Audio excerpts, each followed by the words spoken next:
5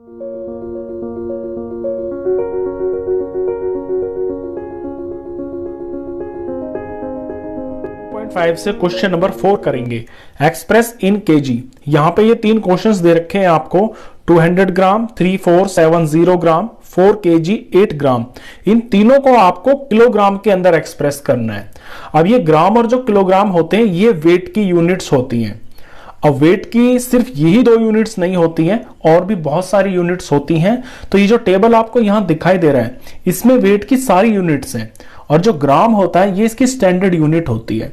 तो इस टेबल को आपको थोड़ा सा ध्यान से समझना होगा। अगर ये टेबल आपको समझ में आ गया तो आप किसी भी यूनिट से किसी भी यूनिट के अंदर कन्वर्ट कर सकते हैं। तो ग्राम होती है इसकी स्टैंडर्ड यूनिट। ग्राम से इधर हम लेफ्ट की तरफ चलते हैं तो ये होता है डेकाग्राम। तो डेकाग्राम के अंदर 10 ग्राम होते हैं। फिर और इधर चलते हैं तो हेक्टाग्राम, इसके अंदर 100 ग्राम होते हैं। डेका माने 10 और हेक्टा माने 100। फिर इधर चलते हैं किलोग्राम। किलो का मतलब होता है 1000, यानी कि 1000 ग्राम। तो इधर की तरफ जब हम चलते हैं तो ये चीजें बढ़ती हुई जाती हैं, मल्टीप्लाइड 10 होता हुआ चला जाता है। लेकिन ग्राम से राइट की तरफ ये है डेसीग्राम।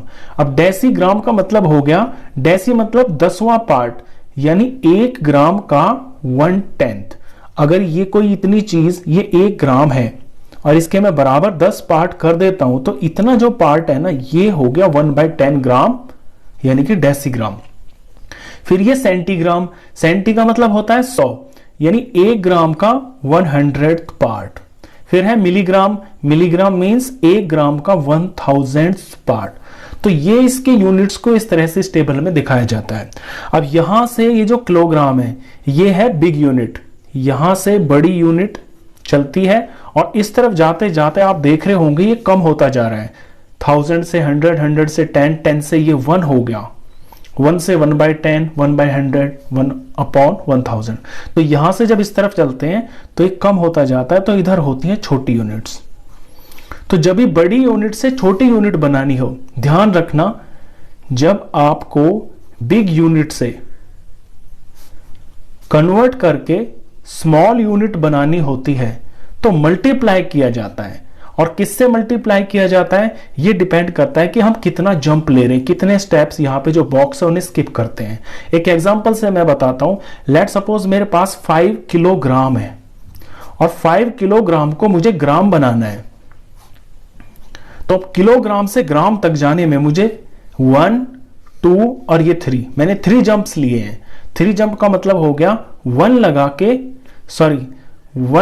के और 3 0, यानी कि 1000 से मुझे मल्टीप्लाई करना होगा इस 5 को। मल्टीप्लाई इसलिए करना होगा क्योंकि मैं बिग यूनिट से स्मॉल यूनिट बना रहा हूं। तो ये 5000 ग्राम बन जाएगा। अब इसी का उल्टा एग्जांपल मैं ले लूं। लेट सपोज मेरे पास कुछ ग्राम्स हैं, या हम क्वेश्चन ही करते हैं डायरेक्ट, अब आपको समझ में आ जाएगा। पहला जो क्वेश्चन है वो 200 ग्राम है, तो ग्राम से मुझे बनाना है किलोग्राम। अब ग्राम राइट साइड में है ना, और किलोग्राम लेफ्ट साइड में है, तो राइट वाली यूनिट छोटी है, तो छोटी से बड़ी बनानी है तो मुझे डिवाइड करना होगा।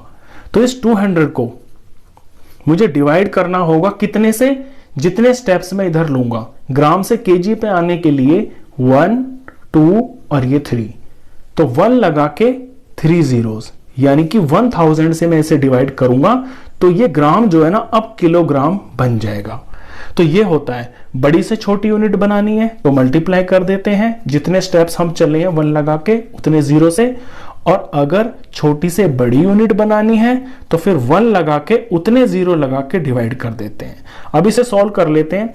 वैसे ये दिख रहा है मेरे को, पहले मैं 200 लिख लेता हूं, और क्योंकि इसके नीचे 3 0 हैं तो नीचे जब 3 0 हैं तो 1, 2 और 3 पीछे से 3 नंबर छोड़ के डेसिमल लगेगा, और ये बन गया है किलोग्राम।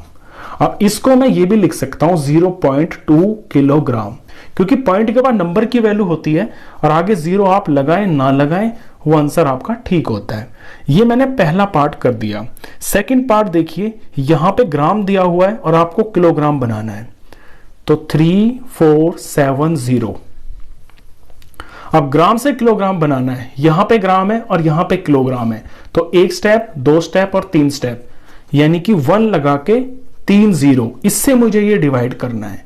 डिवाइड इसलिए कर रहा हूं क्योंकि छोटी से बड़ी यूनिट बना रहा हूं। अब ये किलोग्राम बन गया है। अब डेसिमल मुझे लगाना है तो 3470, नीचे 3 0 है तो पीछे से 3 नंबर छोड़ के 1 2 3 यहां पे डेसिमल लगेगा, ये बन गया है किलोग्राम। इसे मैं 3.47 सिर्फ इतना किलोग्राम भी लिख दूंगा तो भी ये यही माना जाएगा। ध्यान रखना कि ग्राम और किलोग्राम के अंदर डेसिमल से पहले जो होगा वो किलोग्राम होगा, और इसके बाद जो ये 3 प्लेस होती है ना, ये ग्राम्स की प्लेस होती है। तो यहां पे 470 ग्राम्स को दिखाता है। अब यहां पे पॉइंट के बाद 47 है तो ये मत समझना कि यहां सिर्फ 47 ग्राम है, नहीं, 47 के बाद एक तीसरी जगह भी है, वहां पे 0 भरेंगे तो हमें समझ में आएगा कि 470 ग्राम्स है ये। तो ये होता है बेसिकली, मोटा मोटी इसके अंदर आपकी किलोग्राम और ग्राम यही ज्यादा चलते हैं। आपने सुनने में भी यही आया होगा, इनको आपने पहले कभी सुना नहीं होगा। क्वेश्चन भी बुक में आपकी ग्राम और किलोग्राम की है। चलिए थर्ड पार्ट देखिए।